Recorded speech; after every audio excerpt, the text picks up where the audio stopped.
Bonjour à tous et bienvenue dans Metamorphosis School, l'école de la transformation. Alors Metamorphosis School, c'est quoi? C'est tout simplement un nouveau programme qui vous permettra chaque semaine d'être enseigné sur différentes thématiques autour de la parole de Dieu.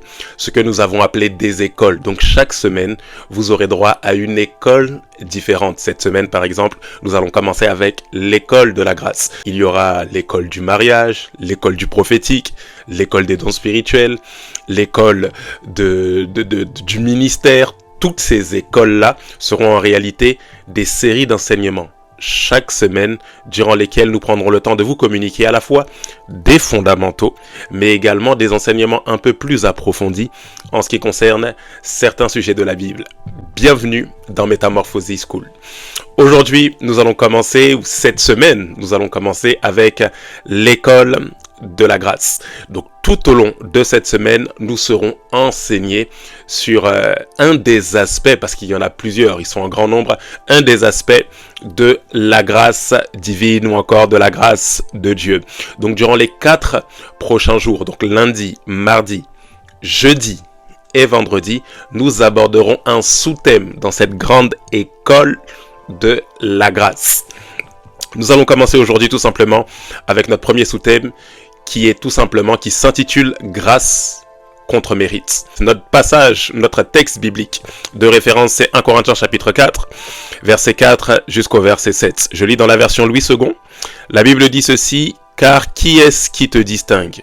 Qu'as-tu que tu n'aies reçu? Et si tu l'as reçu, pourquoi est-ce que tu te glorifies comme si tu ne l'avais pas reçu? Je répète, car qui est-ce qui te distingue? Qu'as-tu que tu n'aies reçu? Et si tu l'as reçu, pourquoi te glorifies-tu comme si tu ne l'avais pas reçu?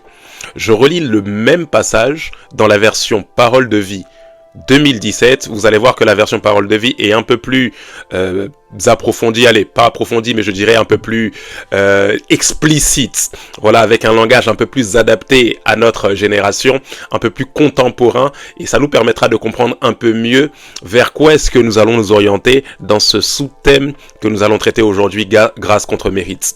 La Bible dit ceci, 1 Corinthiens chapitre 4, verset 7. En effet, qui te rend supérieur aux autres? Je répète, en effet, qui te rend supérieur aux autres? Tout ce que tu as, c'est Dieu qui te l'a donné, n'est-ce pas?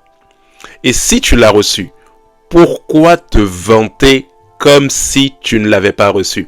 Vous voyez que c'est déjà beaucoup plus clair là. Je répète, en effet, donc on est dans 1 Corinthiens chapitre 4, verset 7, version Parole de vie 2017. La Bible dit ceci: en effet, qui te rend supérieur aux autres?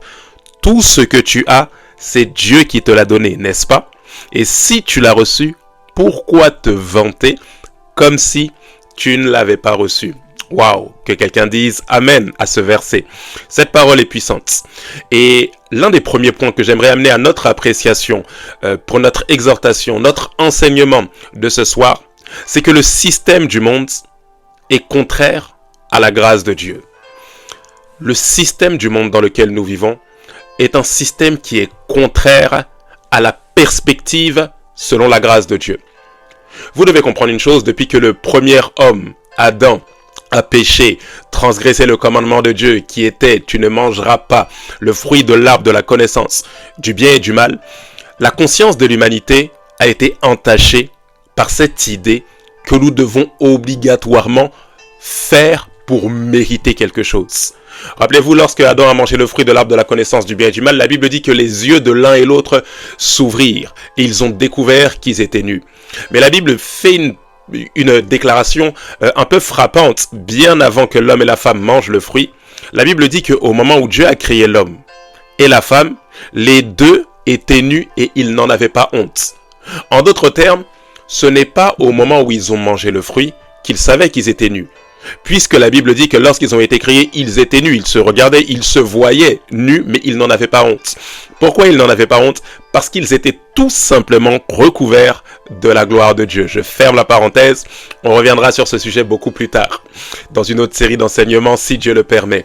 Mais ici, ce que j'aimerais amener à notre appréciation ce soir, c'est que dès l'instant où ils ont mangé, les yeux se sont ouverts, ils ont découvert qu'ils étaient nus, ils ont commencé à avoir honte, ils ont pris des feuilles de figuier pour s'en coudre, s'en faire des ceintures.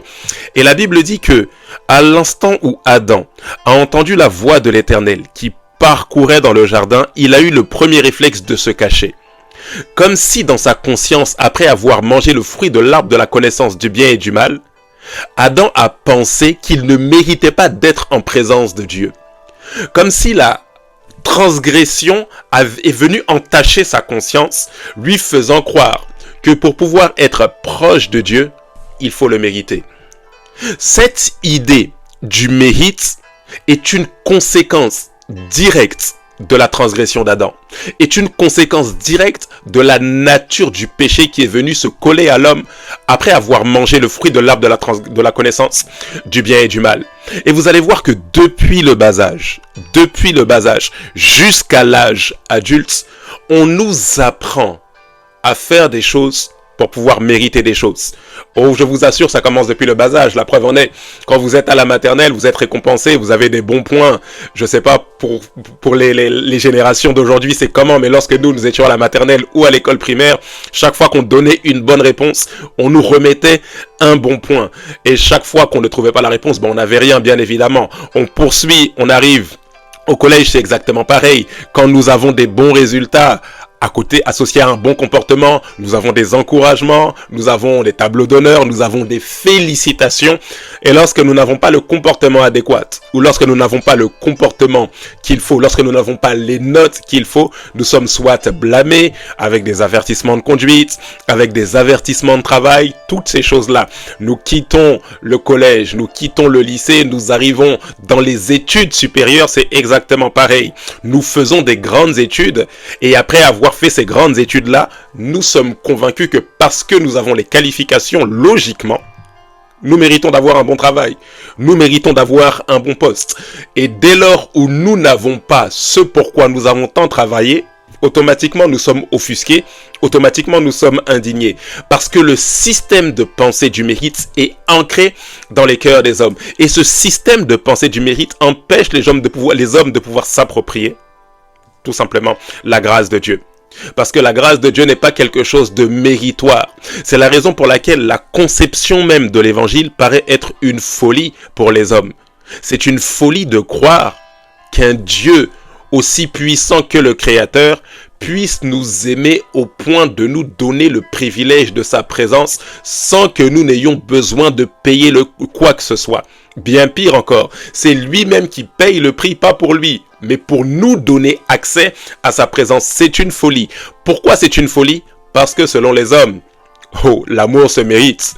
Si bien que si vous n'avez pas le bon comportement, vous n'êtes pas digne d'être aimé, vous n'êtes pas digne d'être apprécié. Allez, prenez la génération dans laquelle on est. Si vous n'avez pas une bonne vidéo, vous n'êtes pas digne de nos likes. Vous n'êtes pas digne de nos vues. Vous n'êtes même pas digne qu'on s'abonne à vous. Vous n'êtes pas digne d'être apprécié. Pourquoi? Parce que vous ne présentez pas un contenu qui répond aux standards des réseaux sociaux, des médias sociaux. Vous ne présentez pas un contenu qui est digne d'être apprécié par les autres. Donc automatiquement, boum, on vous met de côté. Le système de pensée du mérite est un système qui brise, qui empêche l'accès à la grâce de Dieu. Même dans l'Église, nous pensons que parce que nous servons le plus, nous méritons le plus d'attention de la part des responsables, de la part du pasteur. Nous méritons d'avoir une promotion, nous méritons d'être mis en avant. Pourquoi? Parce que nous avons tellement travaillé pour obtenir cette chose-là. Donc, nous méritons ce pourquoi nous avons travaillé. Et dès lors où nous n'obtenons pas ce pourquoi nous avons travaillé, même dans l'église, nous finissons par être offusqués. J'ai tellement travaillé pendant tant d'années pour avoir cette position, mais au final, je n'obtiens pas cette position. Donc, si je n'obtiens pas cette position, automatiquement, je me frustre. Je me fâche avec les responsables. Je me fâche avec le pasteur. Pire encore, je me fâche même avec Dieu. Seigneur, j'ai tellement travaillé pour toi. Et pourtant, je suis encore malade. Seigneur, j'ai tellement travaillé pour toi. Et pourtant, je n'ai pas encore d'enfant. Seigneur, j'ai tellement travaillé pour toi. Et pourtant, je ne suis pas encore marié. Seigneur, j'ai tellement travaillé pour toi. Et pourtant, la promotion ne vient pas. Seigneur, j'ai tellement travaillé pour toi. Et pourtant, personne ne reconnaît mon travail dans l'église. Vous voyez cette mentalité, cette pensée, cette conscience que nous devons faire pour mériter a entaché toute l'humanité. Alors, lorsque nous devenons enfants de Dieu, lorsque nous arrivons à l'église, lorsque nous rentrons dans le corps de Christ, très souvent, malheureusement, nous rentrons encore avec cette mentalité. Et c'est ce qui fait que notre vie chrétienne n'est pas une vie chrétienne épanouie. Parce que entachés par cette idée de la conscience du mérite, nous continuons à fournir des efforts pensant que c'est à la sueur de notre front que Dieu va nous récompenser. Sauf que la chose que nous devons comprendre, c'est que Dieu fonctionne à partir de sa grâce. En d'autres termes, nous n'avons pas besoin de faire quelque chose pour que Dieu nous fasse grâce. La grâce est la manière normale avec laquelle Dieu fonctionne vis-à-vis de l'homme. Oh, j'espère que tu me suis jusque-là. En tout cas, vous devez comprendre ceci. Le système du monde dans lequel nous sommes, le système de pensée du monde, le système dans lequel nous vivons, nous condense, nous conditionne de telle sorte à ce que nous ne pouvons pas recevoir la grâce de Dieu. Le deuxième point que j'aimerais amener à notre appréciation, c'est que le système de pensée du mérite, et c'est la suite logique, rappelez-vous, le système de pensée dans lequel nous sommes nous empêche de pouvoir nous approprier et contraire, j'allais dire, à la grâce de Dieu. Mais le système de pensée du mérite entache notre conception de la relation avec Dieu. Vous devez comprendre que l'un des éléments qui empêche le plus l'être humain de s'approcher de Dieu, c'est bizarre, mais c'est le système de pensée religieux. L'idée que les hommes se font de la croyance en Dieu les empêche de s'approcher de Dieu. Vous allez voir que la plupart des personnes à qui on a parlé de Dieu, qui refusent d'adhérer à un courant religieux, refusent d'y adhérer parce que lorsqu'on leur en parle, elles ont l'impression que pour rentrer dans votre religion-là, pour rentrer dans votre courant-là, il faut que j'ai la bonne attitude, que j'ai le bon comportement. Et très souvent, les personnes tournent ça en dérision en se disant, bon, moi, je ne suis pas religieux, c'est vous les saints, c'est vous les religieux, moi, laissez-moi dans mes péchés. Comme si les gens, étant donné que dans notre conscience, il y a cette idée de mérite, et même dans la religion, il y a cette idée de Dieu agrée uniquement les personnes qui font les choses bien. Dieu agrée uniquement les personnes qui ont un bon comportement, uniquement les personnes qui ont une bonne conduite. Étant donné que dans les systèmes religieux, il y a cette idée de aide-toi et le ciel t'aidera. Cette idée de si tu ne fais pas ta part, Dieu ne pourra rien faire pour toi. Oh, je vous assure, je ne suis pas en train d'indexer ici cette idée, mais je suis juste en train de remettre une fondation en place. Et cette fondation, c'est la fondation de la grâce de Dieu. Bien évidemment, on le verra beaucoup plus tard dans la semaine. La grâce n'est pas une question de facilité, mais de capacité. On le verra beaucoup plus tard. Mais nous devons comprendre que tout commence d'abord à partir de la grâce de Dieu. La grâce, ce n'est pas nous qui faisons pour nous approprier Dieu, mais c'est Dieu d'abord qui fait tout pour nous donner le facile accès à sa présence. Mais le système de pensée religieux nous pousse à croire que nous devons fournir beaucoup d'efforts. Tellement d'efforts, et que à la suite de nos efforts, Dieu nous dira, tu as bien jeûné, tu as bien prié, tu as bien médité, tu marches bien dans la sanctification, alors tu mérites maintenant ma présence. Sauf que la Bible dit que Jésus-Christ, de sa propre bouche, dit, les gens en bonne santé n'ont pas besoin de médecins. À quoi ça sert, ou à quoi Dieu me sert, si je suis de moi-même un bon religieux? Si le système qui me permet de m'approcher de Dieu est jalonné par le fait que je dois d'abord avoir une bonne conduite, à quoi Dieu me sert? Si sans Dieu je peux avoir cette bonne conduite, à quoi Dieu me sert au final? Ou à quoi la grâce de Dieu me sert si sans la grâce je peux avoir cette bonne conduite-là? Vous voyez à quel point le système de pensée du mérite, même au niveau de la religion, même au niveau de ceux qui prétendent être les garants de la présence de Dieu, très souvent, ce système vient entacher la conception de la relation avec Dieu. Parce qu'en réalité, le lien que nous avons avec Dieu, ou le lien que Dieu veut avec l'humanité, ce n'est pas un lien qui est jalonné de rites, de rituels, du fait que nous devons tellement prier pour incliner le cœur de Dieu. Et quand nous avons tellement prié 1 heure, 2 heures, 3 heures, le cœur de Dieu est incliné. Non. J'ai simplement envie de vous rappeler une chose. Ce soir, ce qui a incliné le cœur de Dieu, c'est la personne de Jésus-Christ. Voilà pourquoi lorsque Christ se retrouve avec ses disciples sur la montagne de la transfiguration et que la voix du Père se fait entendre des cieux, alors que Jésus se retrouve aux côtés de Moïse et de Élie, le Père dit, celui-ci est mon fils bien-aimé en qui j'ai mis toute mon affection. En d'autres termes, il est impossible pour un être humain d'être aimé par Dieu sans passer par la personne de Jésus-Christ. Parce que le Père n'a plus d'amour à donner aux hommes. Il a tout mis dans le Fils. Il dit, celui-ci est mon Fils bien-aimé en qui j'ai mis pas un peu, pas un dixième, pas une partie, pas une portion, mais celui-ci est mon Fils bien-aimé en qui j'ai mis toute mon affection. Écoutez-le. Tout l'amour du Père a été enfermé, enfoui, donné à la personne de Jésus-Christ. Oh oui, je vous assure, le système de pensée du mérite nous pousse à fournir beaucoup d'efforts. Et au final, nous sommes récompensés et nous pensons que nous sommes récompensés en fonction des efforts que nous avons fournis et non plus en fonction de la relation ou de la grâce de Dieu. Vous devez comprendre une chose, Dieu veut une relation avec l'homme. Et pour avoir cette relation avec l'homme, Dieu lui-même choisit de descendre. Et c'est exactement ce qu'il a fait à travers la personne de Jésus-Christ. Dieu voulait avoir un peuple qui ne sont pas juste des sujets, mais qui sont littéralement ses enfants. Et Dieu voulait se créer une famille. Et Dieu s'est créé cette famille en descendant lui-même. Parce que la responsabilité familiale repose d'abord sur le Père. Dieu n'est pas resté du haut de son trône et ne s'est pas dit, je vais voir s'ils vont arrêter de pécher pour mériter ma présence. Et s'ils n'arrêtent pas de pécher, ils iront en enfer. Non, Dieu est descendu jusqu'à nous à travers la personne de Jésus. Et à travers cette personne de Jésus, il nous donne accès. J'aime cette parole qui nous dit que le voile du temple a été déchiré. Le voile du temple a été déchiré, non pas d'abord pour que nous puissions rentrer dans le lieu très saint, mais le voile du temple a été déchiré pour que Dieu puisse sortir du lieu très saint, sortir de l'arche de l'alliance et pour qu'il aille chercher dans le monde l'humanité et les ramener dans ce lieu très saint. Waouh! Le troisième des points, avant-dernier point pour ce soir, que j'aimerais amener à notre appréciation dans notre sous-thème grâce contre mérite. Les amis, vous devez le comprendre, nous ne méritons rien. Nous ne méritons rien. Oh, vous devez le savoir. Que vous soyez chrétien ou que vous ne le soyez pas, vous devez le savoir.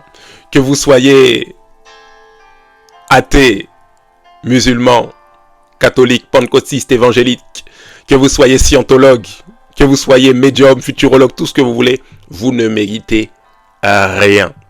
Oh, vous devez le savoir. Il est possible que vous puissiez concevoir des plans, des projets, mais une chose est certaine, vous n'avez pas travaillé pour avoir ces narines et ces poumons qui vous permettent d'inspirer et d'expirer de l'air. Ils vous ont été donnés gratuitement. Oh, il est vrai que vous pouvez étudier, vous pouvez aller à l'école et avoir toutes sortes de diplômes, toutes sortes de graduations. Il est vrai que vous pouvez acquérir toutes sortes de qualifications. Mais en réalité, vous n'avez pas travaillé pour fabriquer ce cerveau que vous avez. Il vous a été donné gratuitement. Peut-être que vous avez de l'intelligence, mais l'intelligence que vous avez est renfermée dans le cerveau que vous possédez, cerveau qui vous a été donné gratuitement. Oh, vous ne vous êtes pas créé vous-même. Peut-être que vous vous dites aujourd'hui, si j'ai toute ce pouvoir sur la terre, si je suis PDG, directeur d'une société, si aujourd'hui j'ai ce poste de cadre, c'est parce que j'ai travaillé dur. Oui, vous avez travaillé dur, mais en réalité, chaque matin, ce n'est pas votre réveil qui vous a réveillé.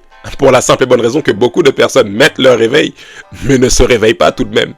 Oh, ce n'est pas votre capacité à bien avoir planifié votre lendemain qui vous a permis de vous lever, de vous tenir sur vos deux pieds. Non, il y a une personne, il y a un être suprême derrière toutes ces choses qui a pris soin de renouveler le souffle de vie dans votre corps. Et ce n'était même pas parce que vous avez une bonne conduite, ce n'était même pas parce que vous avez un bon comportement, ce n'est même pas parce que vous avez prié avant de dormir en disant au Seigneur de garder votre nuit. Oh, est-ce que je dis qu'il ne faut pas prier? Bien sûr qu'il faut prier. Mais nous devons avoir conscience que ce qui nous sauve, ce n'est pas la prière. Ce qui nous sauve, c'est le Seigneur. Nous ne faisons pas confiance à notre prière, mais nous faisons confiance au Seigneur qui nous garde. Nous n'avons rien mérité. Oh, j'aimerais le répéter, nous ne méritons rien. Peut-être que vous avez des beaux enfants bien éduqués. Vous n'avez pas mérité d'avoir ces beaux enfants bien éduqués. Vous me direz, si j'ai travaillé dur pour que ces enfants soient bien éduqués. Si j'ai travaillé dur, pasteur, pour que ces enfants aient des diplômes, pour que ces enfants grandissent dans les valeurs chrétiennes, oui, je ne dis pas que vous n'avez rien fait. Mais la seule chose que je dis, c'est que si aujourd'hui vos enfants sont ce qu'ils sont, c'est parce que Dieu vous a fait grâce. Dieu vous a donné la force de pouvoir les éduquer. Dieu vous a donné la force de pouvoir tenir lorsque ça n'allait pas. Dieu vous a donné la force de persévérer. Dieu vous a donné le courage. Dieu vous a lui-même mis sur sa voie parce que la Bible dit que c'est le Saint-Esprit qui convainc les cœurs en ce qui concerne le péché, la justice et le jugement. Vous n'êtes pas venu à Christ par vous-même, c'est le Saint-Esprit qui est venu jusqu'à vous et qui vous a convaincu dans votre cœur. Même si vous vous êtes laissé convaincre, une conviction de péché est venue dans votre cœur. Et après que cette conviction soit venue, vous avez accepté le Seigneur. Oh, nous ne méritons rien. Je ne mérite pas les enfants que j'ai. Du reste, je ne suis pas l'être humain qui a la meilleure des conduites. Mais si j'ai ces enfants, je reconnais que c'est par la grâce de Dieu. Je ne suis pas meilleur que les personnes qui sont stériles. Je ne suis pas meilleur que les personnes qui n'ont les femmes ou les hommes qui n'ont pas d'enfants. Je ne suis même pas meilleur que les personnes qui ont des enfants qui sont dans la délinquance ou des personnes qui ont des enfants qui sont dans la drogue. Non, je suis simplement le fruit de la grâce de Dieu. Je ne mérite rien. Nous ne méritons rien. Et c'est le sens même de la grâce. On en parlera beaucoup plus tard dans les enseignements, dans la suite des enseignements cette semaine. Mais lorsqu'on parle de grâce, de ce mot grec, charis, que la Bible emploie, c'est littéralement un don, littéralement un cadeau. Parce que la grâce est une faveur. J'aime le dire. Souvent en théologie, on parle et on dit que la grâce est une faveur imméritée. Mais la grâce n'est pas une faveur imméritée parce qu'une faveur ne se mérite pas. Lorsqu'une personne vient et vous dit « Je vous fais une faveur », elle vous fait cette faveur-là parce que vous ne la méritez pas. La grâce est une faveur parce qu'une faveur ne se mérite pas. Le cadeau que vous avez d'avoir des enfants, vous ne le méritez pas. Le cadeau que vous avez de pouvoir vous réveiller chaque matin, vous tenir sur vos deux pieds, vous déplacer jusqu'à votre salle de bain pour aller vous brosser les dents, vous laver, vous préparer, sortir et arriver à bon port sans qu'un accident vous arrive, sans qu'il y ait le moindre dommage sur votre vie, les amis, vous ne le méritez pas. C'est une grâce qui nous vient de Dieu. Je termine avec notre dernier point pour aujourd'hui. C'est que la grâce nous poussera toujours à la louange. Romains chapitre 1 verset 20 au verset 21, la Bible dit ceci. En effet, les perfections invisibles de Dieu, sa puissance éternelle et sa divinité se voient comme à l'œil depuis la création du monde quand on les considère dans ses ouvrages. Ils sont donc inexcusables puisqu'ayant connu Dieu, ils ne l'ont point glorifié comme Dieu et ne lui ont point rendu grâce, mais ils se sont égarés dans leurs pensées et leur cœur sans intelligence a été plongé dans les ténèbres. À travers ce passage, l'apôtre Paul nous donne quelque chose d'assez frappant.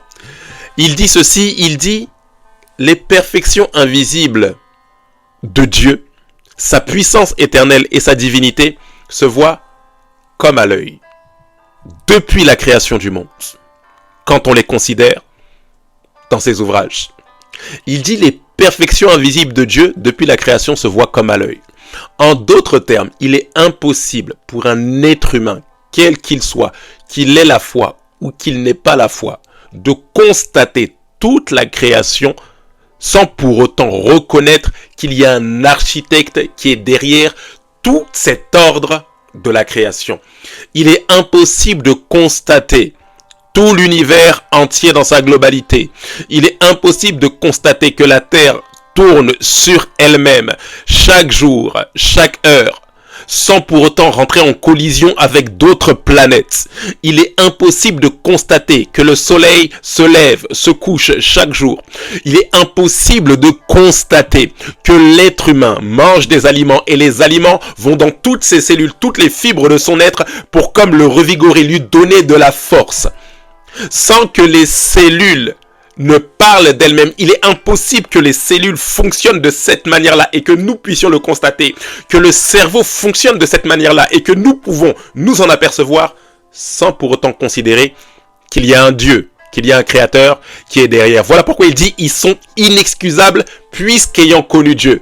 En réalité, lorsque nous regardons tout l'ordre qui règne dans l'univers tout entier, dans la création, lorsque nous regardons la logique de certaines choses, lorsque nous regardons que chaque matin nous nous levons, nous respirons, sans avoir levé le petit doigt pour le faire, sans avoir réfléchi même à inspirer ou à expirer, lorsque nous voyons que chaque matin, chaque jour, nous constatons toutes ces choses-là, nous constatons véritablement que derrière ces choses, il y a un Dieu. Impossible de voir ce que je vois. Impossible de voir comment fonctionnent les cellules de l'homme. Impossible de voir comment fonctionnent les végétaux. Impossible de voir comment fonctionne toute cette histoire de chaîne alimentaire. Toutes ces choses-là, sans pour autant constater qu'il y a un créateur derrière. Voilà pourquoi il dit, ils sont inexcusables puisqu'ayant connu Dieu. En d'autres termes, même si Dieu ne vous a pas parlé juste à travers la création, juste à travers la manière dont vous-même vous êtes créé en tant qu'être humain, vous devez constater qu'il y a un Dieu. Et il y a véritablement un Dieu. Il y a véritablement un créateur qui se trouve derrière. Et lorsque il termine en disant ça, il dit, ils ne lui ont point rendu grâce. Parce que normalement, lorsque nous reconnaissons qu'il y a un Dieu créateur qui est derrière toutes ces choses, la suite logique, c'est la louange. Lorsque je reconnais que je n'ai pas levé le petit doigt, lorsque je reconnais que je n'ai rien qui ne m'appartient, que tout m'a été donné, le souffle de vie, l'intelligence, la capacité d'aller travailler, toutes ces choses-là, lorsque je considère toutes ces choses, automatiquement, ça suscite en moi cette idée de reconnaissance envers Dieu. Ou lorsque je regarde et que je vois que tout ce que j'ai pu l'obtenir parce qu'il y a quelqu'un derrière qui a activé son bras dans ma vie, son bras de grâce dans ma vie, automatiquement, ça suscite en moi un désir d'être reconnaissant envers lui. Oui, la reconnaissance de la grâce de Dieu nous pousse automatiquement à l'action de grâce. Parce qu'en vérité, lorsque je multiplie les actions de grâce, c'est parce que je reconnais que la grâce est multipliée dans ma vie. Laissez-moi vous dire cette phrase, l'action de grâce, c'est la reconnaissance de l'action de la grâce de Dieu dans votre vie. Vous donnez à Dieu des actions de grâce parce que vous reconnaissez que la grâce de Dieu a été agissante dans votre vie. Vous rendez grâce à Dieu parce que vous reconnaissez que Dieu vous a offert des grâces. La grâce de respirer, la grâce d'avoir des enfants, la grâce d'être sauvé, la grâce d'aller travailler, la grâce de pouvoir vous lever chaque jour. Vous reconnaissez que vous avez reçu une grâce. Alors cette grâce-là, vous la rendez à Dieu. Et de quelle manière? Par la louange. C'est Seigneur, merci. Oh, il est vrai que je suis allé travailler aujourd'hui, mais je reconnais que si je suis allé et venu à mon lieu de travail et rentré à la maison sain et sauf, c'est par ta grâce. Je reconnais que si je respire, c'est par ta grâce. Je n'ai pas payé quelque part ma respiration. Je n'ai même pas payé l'air qui circule, qui se balade dans l'atmosphère. Mais je reconnais que c'est par grâce. Je reconnais que si j'ai ces enfants, c'est par ta grâce. Je reconnais que si j'ai ce ministère, c'est par ta grâce. Je reconnais que si je suis là où je suis, peut-être que je n'ai pas tout ce que j'aurais aimé avoir, mais je suis tellement reconnaissant pour le peu que tu m'as donné d'expérimenter. Peut-être que tout ne va pas dans la vie, mais je suis reconnaissant. Parce que même si j'ai des problèmes à résoudre, et des problèmes parfois qui sont graves, il me faut le souffle de vie pour pouvoir constater et réfléchir à des résolutions de problèmes. Alors merci pour le souffle de vie. Seigneur, merci pour les parents que tu m'as donnés. Merci même si je n'ai pas connu mes parents, parce que je sais au moins que même si je n'ai pas eu de père terrestre, j'ai un père céleste. Merci Seigneur, parce que même si mes parents sont décédés tôt, sont partis trop vite, tu n'as pas permis que je sombre dans la dépression. Même si tout n'est pas facile, même si je ne comprends pas tout, Seigneur, je te dis merci, parce que je fais confiance à ton amour. Oh, sachez être reconnaissant envers Dieu. Quel que soit ce à quoi vous êtes confrontés, quel que soit ce que vous vivez, quelles que soient les difficultés auxquelles vous faites face, même si vous ne saisissez pas tout, ce n'est pas parce que vous ne comprenez pas tout que Dieu n'agit pas. Oh, je suis sûr que lorsqu'il y avait le déluge au temps de Noé, personne ne comprenait ce qui se passait, à part Noé qui était divinement averti.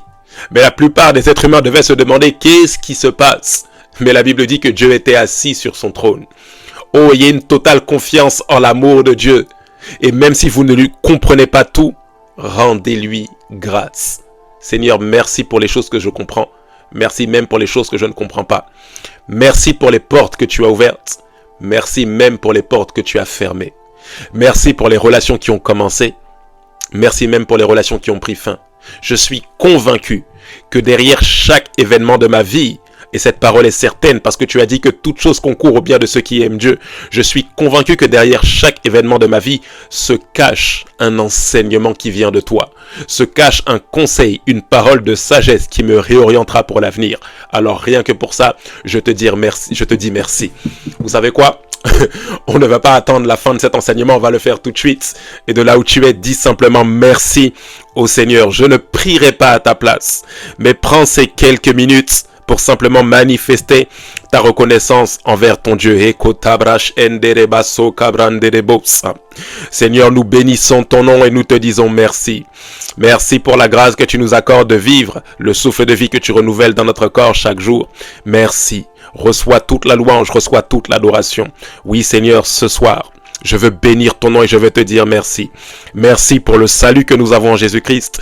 Merci pour la grâce que tu nous accordes d'être en vie. Merci parce que chaque jour, tu nous renouvelles nos forces. Et tu as dit dans ta parole que même lorsque notre être extérieur se détériore, notre homme intérieur se renouvelle. Alors ce soir, je veux te dire merci. Merci pour les portes que tu as ouvertes dans ma vie. Merci également pour les portes que tu as fermées. Merci Dieu de grâce pour les choses que tu m'as permis d'avoir. Et merci même pour celles que tu ne m'as pas permis ou que tu ne m'as pas encore permis d'avoir. Parce que je sais que derrière ça se cache quelque chose que tu veux m'apprendre. Alors rien que pour ça, je manifeste ma reconnaissance envers toi. Oui, je bénis ton nom. Merci pour mes frères. Merci pour mes sœurs. Merci pour mon église. Merci pour la grâce que tu m'accordes, Père. Oh, je bénis ton nom ce soir. Oui, dis-lui merci, dis-lui. De là où tu es, que tu sois dans ta cuisine, dans ta voiture, dans ton salon, dans ta salle de bain, quel que soit l'heure ou l'endroit où tu écoutes cet enseignement de ce soir, dis-lui simplement merci. Manifeste ta reconnaissance envers lui.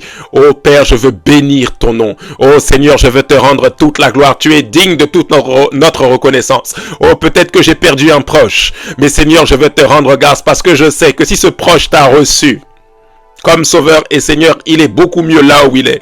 Peut-être que je ressens la blessure du déchirement de la séparation, mais je veux te dire merci Dieu de grâce parce que tu es celui qui peut me consoler. J'ai une totale confiance en ta consolation. Alors rien que pour ça, je bénis ton nom. Oui Père, sois élevé, sois loué. Oui Seigneur, que les actions de grâce montent vers toi, que ma reconnaissance monte jusqu'à toi. Digne es-tu. Merci pour tout ce que tu fais. Reçois ma louange. Merci parce que je reconnais que ta grâce est en permanence agissante dans ma vie. Oh, je bénis ton nom Seigneur ce soir. Merci pour cet enseignement que tu me donnes d'écouter, qui me rappelle que je ne mérite rien, qui me rappelle que pour obtenir quelque chose qui me vient de toi, je n'ai pas besoin de fournir d'abord beaucoup d'efforts, mais que tu m'offres gratuitement parce que ta manière d'agir de manière normale, c'est d'agir avec grâce. Oh, je bénis ton nom. Merci. Parce que ta normalité, Seigneur, c'est la grâce. Je me sens privilégié. Parce que je sais que je n'ai peut-être pas le bon pédigré, peut-être pas le meilleur langage, je ne suis peut-être pas le meilleur prédicateur, je ne suis peut-être pas l'enfant de Dieu le plus saint, je ne suis peut-être pas le plus intelligent, je n'ai peut-être pas les meilleurs diplômes, je n'ai peut-être pas de bac plus 5, pas de bac plus 10, mais je suis reconnaissant. Parce que je sais que ta grâce, chaque jour, me localise. Merci. Reçois toute ma reconnaissance, reçois ma louange. Sois élevé, sois glorifié Père, dans le nom précieux de Jésus-Christ. Nous t'avons prié. Amen, amen, amen. Nous en avons terminé pour notre enseignement, notre sous-thème de ce soir. Nous nous retrouvons demain soir et nous aborderons un autre sous-thème, toujours dans cette école de la grâce. Et le sous-thème de demain sera « Comment l'humilité vous ouvre les portes de la grâce de Dieu ». Comment l'humilité vous ouvre les portes de la grâce de Dieu. Nous irons un peu plus en profondeur en ce qui concerne cette notion de grâce. D'ici là, que Dieu vous bénisse dans vos maisons, que la grâce de Dieu demeure sur vos vies, qu'elle vous environne comme un bouclier. Et on se retrouve demain. À très bientôt avec Metamorphosis School, l'école de la transformation. Que Dieu vous bénisse.